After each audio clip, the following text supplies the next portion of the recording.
नमस्कार प्रिय दर्शकों, एक बार फिर आपका स्वागत है हमारे YouTube channel Kittu web TV में। प्रिय दर्शकों, आज फिर एक नया वीडियो, एक नई कहानी लेकर हम हाजिर हुए हैं। प्रिय दर्शकों, आज की जो कहानी है बड़ी ही मोटिवेशनल और ज्ञानवर्धक है। प्रिय दर्शकों, कोवे ने बताया, जो इन बातों को हमेशा ध्यान में रखता है वह कभी गरीब नहीं रहता। प्रिय दर्शकों, अगर आप हमारे चैनल पर पहली बार आए हैं तो चैनल को सब्सक्राइब करें, बेल आइकन को ऑन करें ताकि हर आने वाले वीडियो का नोटिफिकेशन सबसे पहले आपको मिले। अच्छे कमेंट और वीडियो को लाइक करें। प्रिय दर्शकों, तो चलिए शुरू करते हैं यह प्यारी सी कहानी। यह यारा सा वीडियो प्राचीन समय की बात है। एक शिव मंदिर के बाहर एक पेड़ पर कौवा और कौवी रहा करते थे। कौवा और कौवी उस मंदिर पर आने वाले सभी भक्तों को देखा करते थे। कौवी कौवा से कहती है, हे स्वामी, यहाँ जो भी श्रद्धालु आते हैं, इसमें कोई इतना अमीर है और कोई इतना गरीब है, इसका क्या कारण है? कौवा कौवी से कहता है, हे प्रिय, आपके इस प्रश्न का उत्तर तुम्हें एक कहानी के माध्यम से मिलेगा। कौवा कहता है, हे प्रिय, तुम शांत चित्त मन से बैठ जाइए और मैं तुम्हें कहानी सुनाता हूँ। इस कहानी को आप गौर से सुनिए। आपके इस प्रश्नों के उत्तर आपको इसी कहानी में मिलेंगे। कौवी कहती है, ठीक है। कौवी शांत चित्त मन होकर बैठ जाती है और अपने दोनों कानों को कौवे की हर बात पर लगाती है और बड़े गौर से और बड़ी ध्यान से इस कहानी को कौवी सुनती है। कौवा कहानी शुरू करता है और कौवा कहता है कि प्राचीन समय की बात है। एक गांव में भोला रहा करता था। भोला का जन्म एक सामान्य किसान परिवार में हुआ था। इनके पिताजी मुख्य रूप से खेती करते थे और गायों का पालन किया करते थे। एक दिन भोला के परिवार के कुल गुरु, जिनका नाम पंडित त्रिलोचन था, वे तीर्थ करके लौटे और कुछ दिनों के लिए भोला जी के घर पर रुक गए। पंडित जी त्रिलोचन शालिग्राम भगवान की सेवा किया करते थे। वह बड़े भाव से भगवान शालिग्राम की शिला की सेवा करते, उनको पुष्प चढ़ाते, उन्हें भोग लगाते और भगवान को भोग लगाने के बाद ही वह पंडित जी हमेशा भोजन ग्रहण करते थे। बालक भोला पंडित जी को यह सब करते हुए देखता था। उसे भगवान की सेवा बड़ी अच्छी लगती थी। जब पंडित जी भगवान की सेवा करते तो भोला को बड़ा ही सुकून मिलने लगता। कुछ दिनों के बाद जब पंडित जी जाने लगे, तब बालक भोला पंडित जी से शालिग्राम भगवान के लिए जिद करने लगा। कहने लगा, मुझे ठाकुर जी चाहिए, मुझे ठाकुर जी चाहिए। परंतु पंडित जी अपने ठाकुर जी छोटे से बालक को कैसे दे सकते थे? भोला को उनके माता पिता ने बहुत समझाया, परंतु भोला नहीं माना। अंत में लोगों ने पंडित जी से कहा कि अरे, यह तो बालक है, इसे शालिग्राम जैसा कुछ और देकर के बहला फुसला दो। अगले दिन पंडित जी नदी में स्नान करने गए। वहाँ से वह एक गोल मटोल थोड़ा बड़ा सा काले रंग का पत्थर लेकर के आए। तब वे भोला के पास आकर बोले, मैं तुम्हें अपने ठाकुर जी को दे दूंगा, लेकिन मेरे पास दो ठाकुर जी हैं, बड़े ठाकुर जी और छोटे ठाकुर जी। तुम्हें कौन से ठाकुर जी चाहिए? भोला ने झट से जवाब दिया, मुझे तो बड़े ठाकुर जी चाहिए। पंडित जी भी यही चाहते थे। तब पंडित जी ने भोला को वह बड़ा काला पत्थर जो बड़े ठाकुर जी को बता करके दे दिया। अब ठाकुर जी को पाकर भोला बहुत प्रसन्न हो गए, बड़े भाव से उनकी सेवा करने लगे। जब भोला गाय चराने खेतों की तरफ जाते तो ठाकुर जी को अपने साथ ले जाते। भोला की माँ ने उनको बाजरे की रोटी, साग, अचार और गुड़ खाने के लिए दिया। अब भोला ने भी निश्चय किया कि वह भी पंडित जी की तरह ही ठाकुर जी को जब तक भोग नहीं लगाएंगे और जब तक ठाकुर जी को खिला नहीं लेंगे, तब तक वह खुद भी भोजन नहीं करेंगे। भोला जब खेत में पहुंचा तो प्रेम से ठाकुर जी को पुकार कर कहने लगा, ठाकुर जी, जब तक आप भोग नहीं लगाएंगे तब तक मैं भोग नहीं खाऊंगा। भोला ने निश्चय किया कि जब तक ठाकुर जी प्रकट होकर भोग नहीं लगाते, वह भी भोजन का एक टुकड़ा ग्रहण नहीं करेगा। जब ठाकुर जी ने भोग नहीं लगाया तो भोला ने शाम को वह रोटी गाय को खिला दिया। 3 दिन तक ऐसा ही चलता रहा। ना ठाकुर जी भोग लगाते और ना भोला भोजन करता था। चौथे दिन की बात है, भोला की माता फिर से रोटी लेकर आई। अब भोला खेतों में जाकर जोर जोर से रोने लगा और ठाकुर जी से गुहार लगाने लगा। वो बोले, आप तो बड़े ठाकुर जी हैं, आपको तो लोग रोज 56 प्रकार का भोजन खिलाते होंगे, परंतु मैं तो बालक हूँ, 3 दिन से भूखा हूँ और परेशान हूँ। आपको मुझ पर दया भी नहीं आती। मुझ पर दया करके ही थोड़ा भोग लगा लो, जिससे मैं भी कुछ खा सकूं, क्योंकि पंडित जी ने कहा था कि आपको खिलाए बिना मैं कुछ नहीं खा सकता, इसीलिए पहले आप खा लो, इसके बाद ही मैं खाऊंगा। भोला की भोलेपन से की गई प्रार्थना को सुनकर भगवान श्री कृष्ण साक्षात प्रकट हो गए। अपने ठाकुर जी को देखकर भोला बहुत प्रसन्न हो गए। उन्होंने ठाकुर जी को माँ की दी हुई बाजरे की रोटी, साग और गुड़ खाने को दे दिया। ठाकुर जी बड़े चाव से रोटी खाने लगे। 4 रोटियों में से 2 रोटी ठाकुर जी ने खा लिया। अब ठाकुर जी तीसरी रोटी को खाने लगे। तब भोला ने उनका हाथ पकड़ लिया और कहा, सारी रोटियां आप ही खा जाएंगे, मुझे तो भी भूख लगी है, तो मैं क्या खाऊंगा? मैं तो 4 दिनों से भूखा हूँ, मैंने कुछ भी नहीं खाया है। 2 रोटी आपने खा ली, अब 2 रोटी मेरे लिए छोड़ दो। इसके बाद ठाकुर जी मुस्कुराने लगे और बची हुई 2 रोटियां भोला ने खाई, जो ठाकुर जी ने छोड़ी थी। अब तो उनका यह रोज का नियम बन गया। भोला जब भी गाय चराने जाता तो भोजन खेत में जाकर के ठाकुर जी के साथ ही करता। एक दिन ठाकुर जी ने भोला से कहा कि तुम रोज मुझे रोटी खिलाते हो, मैं मुफ्त में रोटी नहीं खाना चाहता, मैं तुम्हारा कोई काम कर दिया करूँगा। भोला ने कहा, मैं तो बालक हूँ, केवल गाय ही चराता हूँ, मैं आपको क्या काम बता सकता हूँ। तब ठाकुर जी ने कहा, मैं तुम्हारी गाय ही चरा दिया करूँगा। उस दिन के बाद से ठाकुर जी भोला की गाय चराने लगे। एक दिन भोला ने ठाकुर जी से पूछा, आप मुझे अपने हृदय से क्यों नहीं लगाते? तब ठाकुर जी ने कहा, मैं तुम्हें प्रत्यक्ष हो गया हूँ, लेकिन पूरी तरह से मैं तब मिलता हूँ जब कोई सद्गुरु जीव को अपना लेता है। अभी तुमने अपने किसी गुरु की शरणागति ग्रहण नहीं की है, इसीलिए मैं तुम्हें अपने हृदय से नहीं लगा सकता। तब भोला बोला, मैं जो जानता नहीं गुरु किसे कहते हैं, फिर मैं अपने गुरु कैसे बनाऊं? ठाकुर जी बोले, काशी में जगत गुरु श्री रामानंद आचार्य मेरे ही स्वरूप में विराजमान है, तुम जाकर उनकी शरण ग्रहण करो। ठाकुर जी के कहने के अनुसार भोला ने काशी जाकर रामानंद आचार्य जी की शरणागत ग्रहण कर ली। उस समय भोला की आयु लगभग 15 से 16 साल के आसपास थी। श्रीमान श्री रामानंद आचार्य जी ने भोला को अपने शिष्य के रूप में स्वीकार कर लिया और उन्हें आदेश दिया, अब तुम अपने घर चले जाओ। भोला बोले, गुरुजी, अब मैं घर नहीं जाना चाहता, आप मुझे घर जाने का आदेश क्यों दे रहे हैं? गुरुजी बोले, अगर तुम यहाँ रहकर भजन करोगे तो केवल तुम्हारा ही कल्याण होगा, लेकिन अगर तुम अपने घर जाकर खेती किसानी करते हुए, अपने माता पिता की सेवा करते हुए भजन करोगे तो तुम्हारे साथ कई जीवों का उद्धार हो जाएगा। गुरु जी की आज्ञा के अनुसार भोला घर को लौट आए। इसके बाद जैसे ही भोला घर पहुँचे, ठाकुर जी ने उन्हें अपने हृदय से लगा लिया। इसके बाद भोला खूब संत की सेवा करने लगे।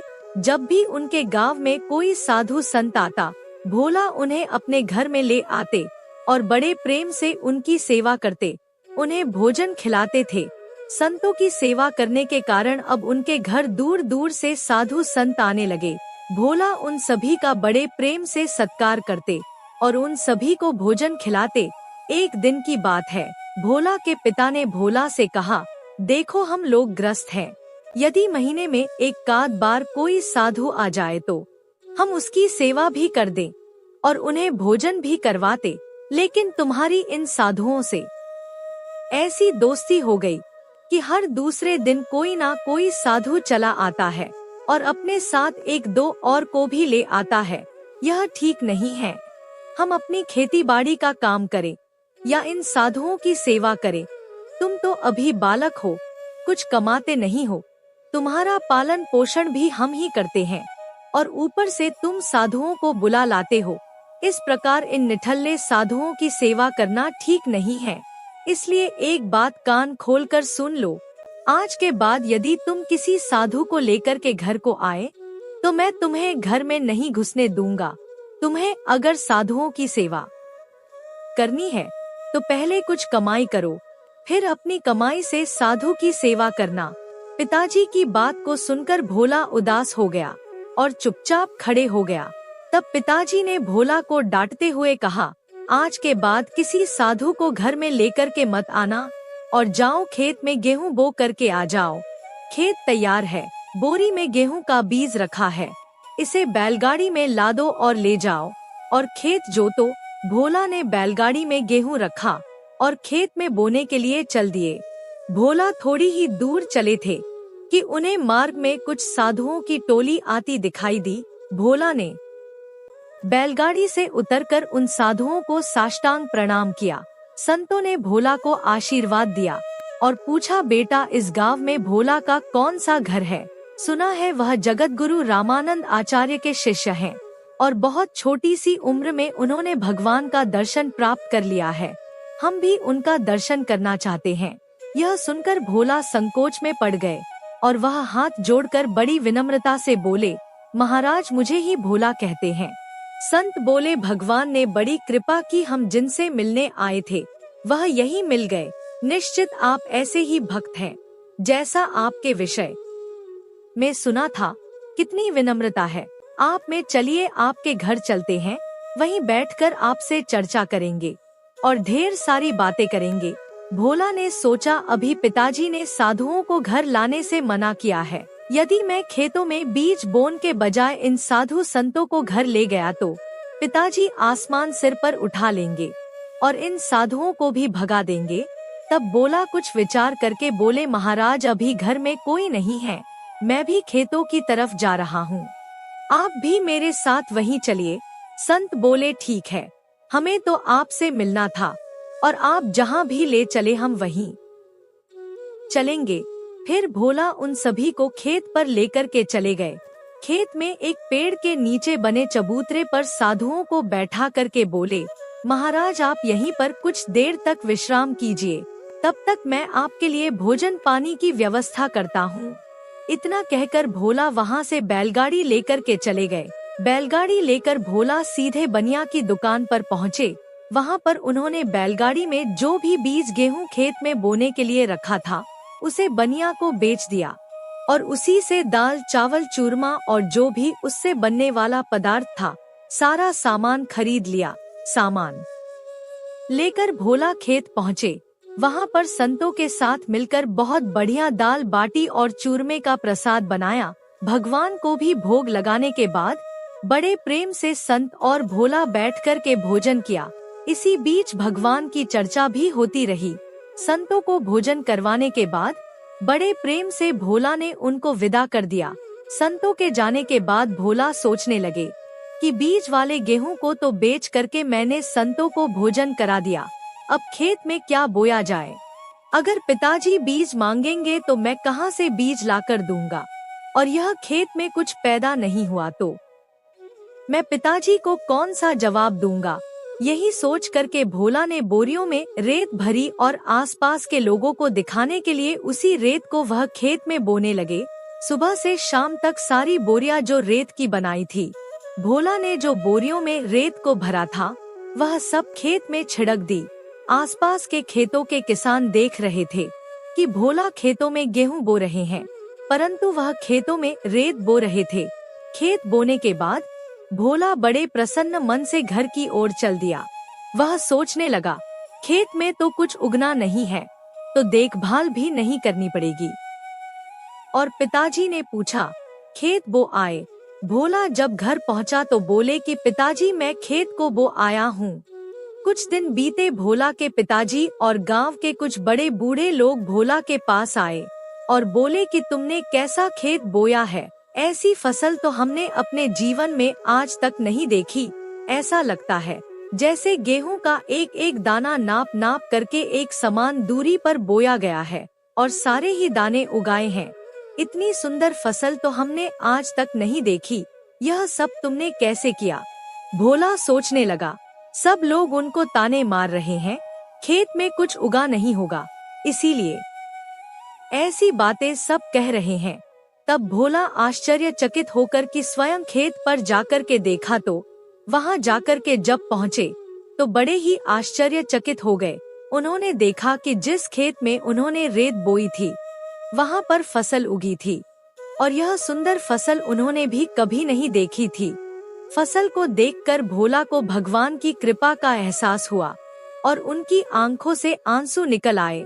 भोला जोर जोर से रोने लगा। जब भोला के पिता और अन्य गांव वालों ने रोने का कारण पूछा तब भोला ने रोते हुए सारी घटना कह सुनाई।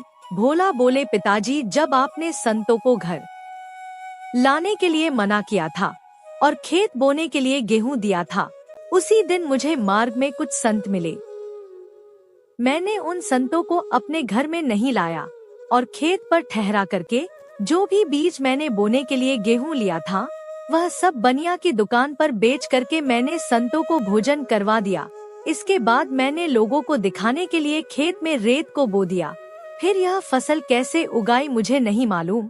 भोला की बात सुनकर उनके पिताजी की आंखों में आंसू आ गए और वह बोले, मेरा धन्य भाग जो मेरे घर में ऐसे पुत्र ने जन्म लिया।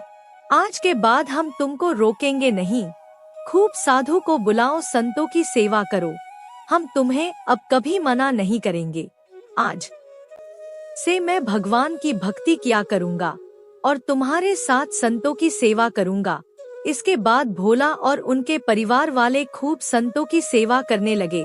कुछ समय बाद भोला की उगाई हुई फसल को काटने का समय आ गया। उस समय से उतने ही आकार की खेती से 50 गुना ज्यादा गेहूं निकला। यह गेहूं इतना ज्यादा था कि उसे रखने तक की जगह नहीं बची थी। गांव से सभी लोग भोला की फसल देख करके आश्चर्यचकित हो गए और सभी आश्चर्य करने लगे थे। अब भोला और उनका परिवार अपनी क्षमता के अनुसार खूब संत की सेवा और भगवान की भक्ति करने लगे। उनके घर हमेशा साधु संतों का तांता लगा रहता था। साधु संतों की बड़ी बड़ी जमात आती। भोला बड़े प्रेम से उन सभी का आदर सत्कार करते। अब भोला जब भी खेतों में फसल बोते हर बार ऐसे ही फसल होने लगी। अब भोला अपने गांव के बड़े किसान बन गए। गांव के सभी लोग भोला को चमत्कारी संत मानने लगे और उनके खेतों की मिट्टी को भी चमत्कारी मानने लगे। अब जिन लोगों के खेतों में पर्याप्त फसल नहीं होती वे लोग भोला के खेतों की मिट्टी को ले जाकर अपने खेतों में छिड़क लेते, जिससे उनकी फसल भी अच्छी होने लगे। चारों तरफ भोला की जय जयकार होने लगी। एक बार भगवान ने भोला की परीक्षा लेना चाहा। भोला के गांव में अकाल पड़ गया। भोला बड़े किसान थे, उनके पास बहुत खेती थी और अन्न के भंडार भरे थे। अकाल के कारण उनके गांव और आसपास के क्षेत्र के ब्राह्मण, संत, गरीब और जरूरतमंद लोग भोला के पास मदद की उम्मीद से आने लगे। भोला भी उन्हें दोनों हाथों से भंडार लुटाने लगे। कभी कोई जरूरतमंद उनके घर से खाली हाथ नहीं लौटा। धीरे धीरे भोला का अन्न भंडार समाप्त होने लगा, परंतु भोला ने निश्चय किया कि जब तक उनका सामर्थ्य है वह किसी भी जरूरतमंद को निराश नहीं करेंगे और सब कुछ बेचकर वे लोगों की मदद करेंगे। भोला की संत की सेवा से प्रसन्न होकर एक दिन उनके पास संत के भेष में स्वयं ठाकुर जी आ गए। संत ने उन्हें तुम्बा कमंडल बना कर दिया और कुछ लौकी के बीज दिए और उन्होंने कहा, भोला इन बीजों को अपने खेत में बो लेना और जब इनकी फसल पक जाए तो उनसे जो भी प्राप्त हो उसे लोगों की सेवा में खर्च कर देना। भोला ने ऐसा ही किया। संत की आज्ञा से उन्होंने तुम्बा के बीज खेतों में बो दिए। गांव के लोग कहने लगे, लगता है भोला पागल हो गए हैं, ऐसे भीषण अकाल में फसल बो रहे हैं, परंतु वह भी तुम्बा की। इस कड़वी तुम्बा को जिसे पशु भी नहीं खाते, यह तो केवल कमंडल बनाने के काम में आता है।